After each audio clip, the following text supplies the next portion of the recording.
Mas antes de a gente avançar nesse processo, como é que foi sua experiência como repórter de campo? Porque ser repórter de campo é diferente.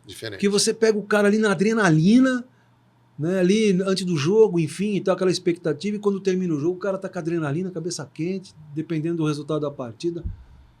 Como é que foi essa experiência? Foi bacana. Conta um pouco pra gente. Foi bacana, assim, por exemplo, eu já conversei muito com repórteres das antigas, repórteres que vieram bem antes de mim, até pela questão da idade.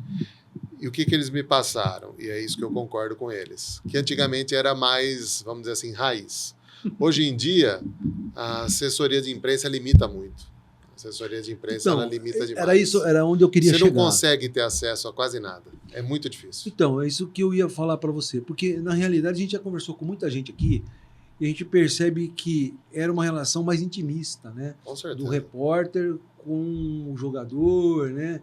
E então o cara se tornava ali praticamente parte do time de futebol. Por exemplo, quem cobria a Ferroviária, Wagner Bellini, esse pessoal, e viajava com o time, viajava no mesmo ônibus. Então você tinha acesso aos jogadores, né? É assim que era? Era assim, pelo menos todo mundo me conta assim, né? O pessoal dessa época boa aí, né? O próprio Zé Roberto Fernandes, né? Que é o comandante dos campeões da bola, conta cada história pra gente, que é muito bacana, né? E dos tempos pra cá não é. É assim, você chega no campo... Hoje o pessoal blinda jogador. Blinda, e tudo. A federação também atrapalha bastante o seu trabalho.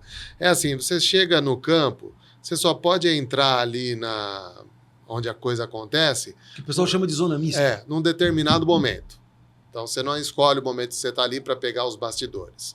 Você fica dentro do campo, a TV que tem o direito de transmissão, ela escolhe o local que ela vai ficar. Então, ela fica na região central.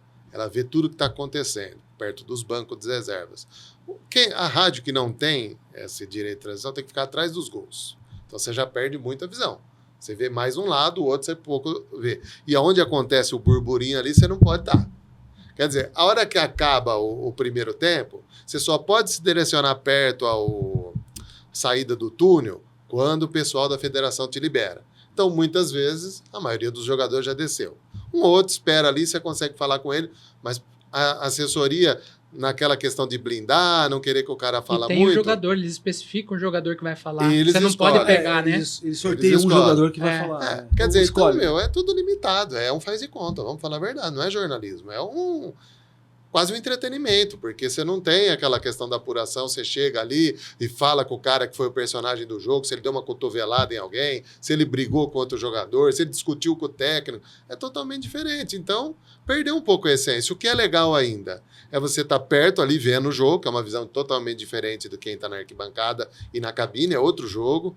Inclusive, eu tenho uma teoria que alguns treinadores, eu acho que poderiam, de vez em quando, não só a sua... vamos dizer assim, análise de desempenho, assistir um outro jogo da cabine, porque ele vai ter uma visão totalmente diferente do campo. Quem fazia isso era o Mário Sérgio Pontes de Paiva. Ele vai ter uma Mário visão Sérgio diferente. Fazia isso. Ele assistiu um tempo. O Mário Sérgio ia para a arquibancada ver o jogo do time. Porque não precisa todos os jogos, claro, mas, sabe, você tem um entendimento diferente. Uma coisa é você ver o vídeo, a outra coisa é você ver a movimentação ali na hora. A visão é totalmente privilegiada da cabine. Agora, no campo, é mais emocionante, é como se você estivesse participando. Mas os detalhes táticos você pouco consegue ver, porque você está no mesmo plano, né? Você não vê a movimentação. Então, isso eu acho legal do repórter das chances que eu tive de ser repórter de campo, para ver ali o que os jogadores falam e tal. Na época da pandemia foi muito curioso, porque não tinha torcida, né? A gente fez alguns jogos aí da Ferroviária, você escutava o diálogo dos caras ali, a linguajar deles, a bronca do técnico. Então, são experiências que, graças a Deus, eu pude ter.